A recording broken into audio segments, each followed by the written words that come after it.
ఏంటి ఏమైంది గుర్రం సగిలించిన అంటున్నావేంటి? అంటే మీరేం గమనించలేదా? ఏం గమనించాలి, ఏముందని గమనించడానికి అంతా? అంటేలే గుడ్డెద్దు చేలో పడ్డట్టు వచ్చేస్తుంటారనమాట, ఏం పట్టించుకోరనమాట. అయినా నేను గమనించింది తమరు గమనించింది ఏముంది అక్కడ? దారిలో వస్తుంటే పంకజం ఇల్లుందా, దాని పాత ఇంటికి కొత్తగా పెయింట్లు వేసి పెద్ద దిష్టి బొమ్మ పెట్టింది, ఇంతలా అందమైన ఇంటికి దిష్టి తగిలిద్దని. ఇంకా ముందరకు వస్తే సుధా ఇంటి దగ్గర చూసారా, సెకండ్ హ్యాండ్ కారు కొని దానికి దిష్టి తగలకూడదని నిమ్మకాయలు కట్టింది. ఇంకొంచెం ముందరకు వస్తే అది దాన్ని చూసారా, మాలిని వాళ్ళ ఇంట్లో పెద్ద పెద్ద మొక్కలు పెట్టిందంట, ఎక్కడి నుంచో తెప్పించి ఆ మొక్కలకి దిష్టి కొట్టకూడదని దాని చుట్టూ గ్రీన్ కలర్ అదేదో తగిలిస్తున్నారుగా, అది తగిలిచ్చేసింది.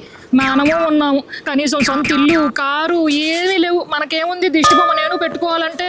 అయినా వాళ్ళు దిష్టి బొమ్మలు పెట్టుకుంటే నీకేంటే? అయినా నీలాంటి వాళ్ళ కోసమే కట్టుంటారు. అదే మరి, మనం కూడా ఒక దిష్టి బొమ్మ పెట్టుకుందామంటే మనకేమైనా ఉండి చచ్చిందా? సొంత ఇల్లా, సొంత కారా, పోనీలో కొత్తగా పెయింట్లు వేయించుకుందామంటే అద్దె కొంపలకి ఏం వేయించుకుంటాము? మనం కూడా దేనికో దానికి దిష్టి బొమ్మ తగిలించుకోవాలండి. దేనికి తగిలించుకోవాలి చెప్పండి? అయ్యో రామా, మన ఇంట్లో లేకపోవడం ఏంటి దిష్టి తగిలే వస్తువు? ఉండు ఒక్క నిమిషం. ఏంటి ఏంటి ఏంటిది?